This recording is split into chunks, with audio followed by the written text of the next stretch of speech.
বন্ধুরা, অবশেষে দীর্ঘ প্রতীক্ষার অবসান। রাজ্যের পূর্ণ মন্ত্রিসভা গঠন হয়ে গেল এবং আজকে শপথ গ্রহণও কমপ্লিট হয়ে গেছে। আমরা আজকে আপনাদের প্রথমে জানাবো রাজ্যের এই মন্ত্রিসভায় কারা কারা পূর্ণমন্ত্রী হলেন, ক্যাবিনেট মিনিস্টার কারা কারা হলেন। ডিটেলসে আপনারা সরাসরি আমাদের স্ক্রিনে এই মুহূর্তে দেখতে পাচ্ছেন। ক্যাবিনেট মিনিস্টারদের নাম আমরা আপনাদেরকে জানাচ্ছি। প্রথমে Dipak Barman, Tapas Roy, doctor Shankar Ghosh, Manoj Kumar Oraon, Arjun Singh, Gourishankar Ghosh, Swapan Dasgupta, Jagannath Chattopadhyay, Kalyan Chakraborty, Ajay Poddar, Saraddatta Mukherjee, Dudhkumar Mondal, Anup Kumar Das. Minister of state independent charge doctor Indranil Khan, Malati Rava Roy এবং রাজেশ মাহাতো।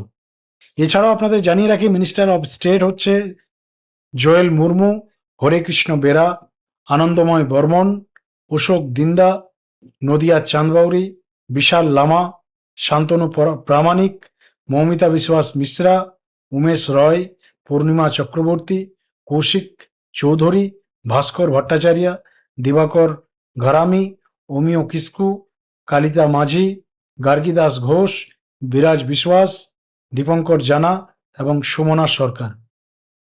টোটাল ৩৫ জনের নাম লিস্টেড হয়েছে। তার মধ্যে ক্যাবিনেট মিনিস্টার হচ্ছে ১৩ জন, ইন্ডিপেন্ডেন্ট চার্জে থাকছে আপনার ৩ জন এবং রাজ্যের বাকি যে মন্ত্রী ১৯ জন। এই হচ্ছে বন্ধুরা আজকের মন্ত্রিসভার পূর্ণাঙ্গ গঠন। আপনারা সরাসরি আমাদের স্ক্রিনে এই মুহূর্তে ছবি দেখতে পাচ্ছেন। এবার দেখার বিষয় রাজ্য সরকারের যে বাকি কর্মসূচি রয়েছে, যে সমস্ত কমিটমেন্টগুলো রয়েছে, যে সমস্ত প্রতিশ্রুতি, যে সমস্ত তারা ঘোষণা করেছিলেন নির্বাচনের আগে, সেই সমস্ত কাজগুলো কত দ্রুততার সাথে শুরু করা হচ্ছে এবং ডিপার্টমেন্ট ওয়াইজ দপ্তর ভিত্তিক আগামী দিনে পশ্চিমবঙ্গের ডেভেলপমেন্ট, পশ্চিমবঙ্গের মানুষের সমস্ত এক্সপেকটেশন এই মন্ত্রীদের উপরে নির্ভর করছে। আমরা আশা করব এই মন্ত্রিসভা আগামী দিনে স্বচ্ছতার সাথে পশ্চিমবঙ্গের যে মেশিনারি, পশ্চিমবঙ্গের যে প্রশাসন, পশ্চিমবঙ্গের যে দপ্তর, সেগুলোকে সঠিকভাবে পরিচালনা করবেন এবং সাধারণ মানুষের যে সমস্ত প্রত্যাশা রয়েছে এই নতুন গভর্নমেন্টের কাছে, সেই প্রত্যাশা এনারা পূরণ করবেন। এবং বিগত ১৫ বছরের সরকার আমরা যা দেখেছি, যে দাম্ভিকতা দেখেছি, যে অহংকার দেখেছি, যে দম্ভ দেখেছি, আপনারা দেখেছেন মন্ত্রী থেকে শুরু করে এমএলএ থেকে শুরু করে বিধায়ক থেকে শুরু করে সাংসদ থেকে শুরু করে টিএমসির আমলে সাধারণ মানুষ কারো কাছে কোনো পাত্তা পায়নি।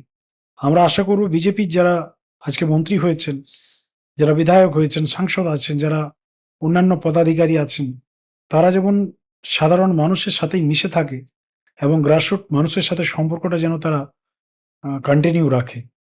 কারণ দেখুন, একটা বিষয় তো পরিষ্কার, ক্ষমতা এলে, পাওয়ার এলে অটোমেটিক্যালি একটা চেঞ্জেস আসে মানুষের মধ্যে।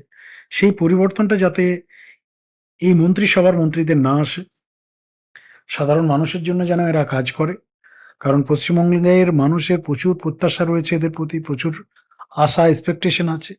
রাজ্য সরকারি কর্মচারী, রাজ্যের চুক্তিভিত্তিক কর্মচারী, রাজ্যের শিক্ষিত সমাজ, বেকার যুবক যুবতী প্রত্যেকে তারা আশায় রয়েছেন যে নতুন সরকারের কাছে তারা কাজ পাবেন, বাড়িতে পাকা ছাদ পাবেন। তারা বিদ্যুৎ যে বিল আপনারা দেখেছেন, আকাশ ছোঁয়া ইউনিটের দাম বেড়েছে পশ্চিমবাংলায়।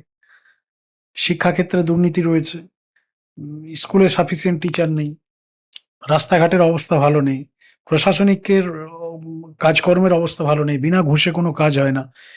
তো এই সমস্ত বিষয়গুলোকে পরিবর্তনের প্রয়োজন রয়েছে এবং রাজ্যের যে মেশিনারি, আমলা, সেখানেও প্রচুর কারাপশন রয়েছে। এমন নয় যে আমলা আধিকারিক সবাই ফ্রেশ রয়েছে। এই তৃণমূলের আমলে নেতা মন্ত্রীরা যেমন চুরি করেছে, অফিস আদালত আমলারাও তত পরিমাণে এরাও চুরি করেছে। প্রত্যেকটা জায়গাতে স্ক্রুটনির প্রয়োজন রয়েছে, সার্ভের প্রয়োজন রয়েছে এবং যারা দুর্নীতিবাজ তাদেরকে আইডেন্টিফাই করে কড়া শাস্তি দেওয়ার প্রয়োজন।